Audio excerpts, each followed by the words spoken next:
Olá, tudo bem? Vamos falar um pouquinho hoje sobre a apraxia de fala da infância? Eu sempre converso com as famílias dos pacientes explicando o quanto o ato de fala é complexo. Eu brinco que a gente fala que nem sente, porque realmente não temos dificuldade para verbalizar, para expressar o que estamos pensando.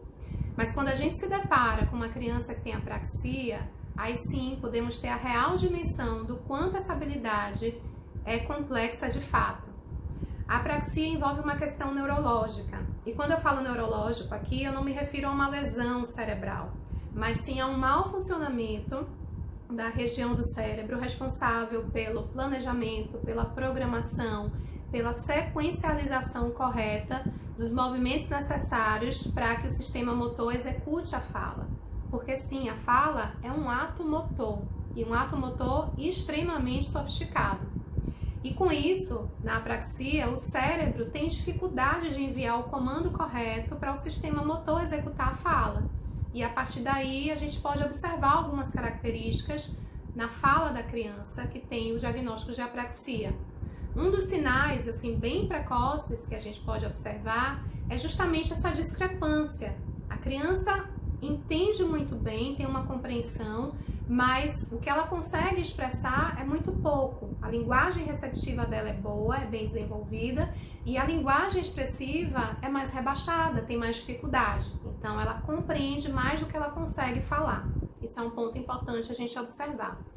Uma outra característica, essa extremamente peculiar da apraxia, é a ocorrência de uma variabilidade nos erros.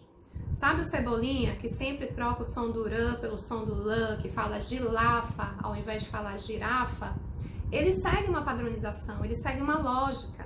A criança com apraxia não tem essa organização. Ela comete erros de forma muito aleatória. Então, se por exemplo ela quer falar avião, ela pode falar a, depois ela vai falar ão, ou fala avão, ou até mesmo fala avião corretamente. Então, não existe, não é uma lógica envolvendo essa questão dos erros. É muito variável, isso é bem destacado na apraxia, a gente precisa observar. Uma outra questão é que a dificuldade da fala da criança vai ser sempre proporcional ao tamanho da palavra ou à quantidade de palavras dentro da frase, porque ela vai precisar executar mais movimentos para poder conseguir costurar esses sons de forma correta. Então, quando eu falo costurar, é o seguinte, quando eu falo bola, eu estou falando 4 sons, eu estou costurando 4 sons, B, O, L, A, mas eu não falo eles separadamente, eu falo eles costurados, é uma co-articulação entre um som e outro para chegar ao produto final, que é a palavra bola. Então, a criança vai ter dificuldade para fazer essa co-articulação, essa costura dos sons, quanto mais coisas, né, quanto mais sílabas, quanto mais palavras ela tiver para verbalizar durante a conversação dela.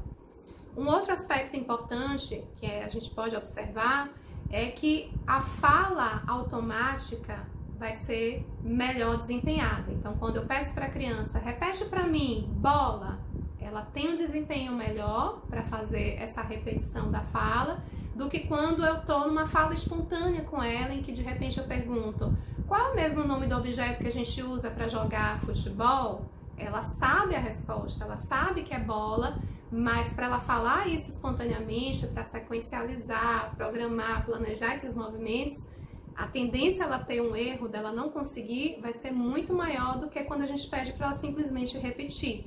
Isso é importante a gente observar, visualizar nessas situações da apraxia.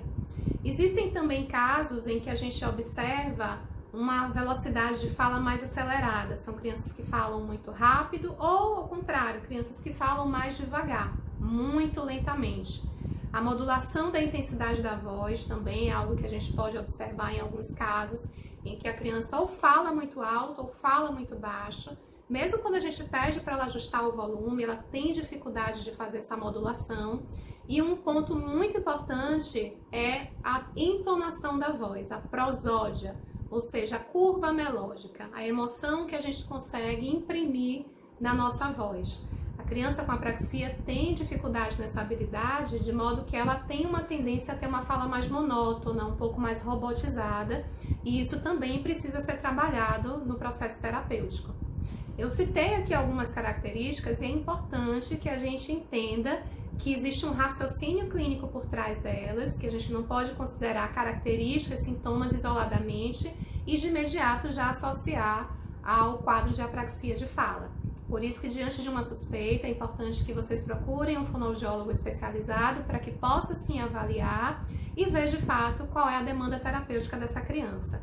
Num outro vídeo eu posso vir aqui, a gente pode falar um pouquinho sobre o diagnóstico e o tratamento da apraxia de fala da infância.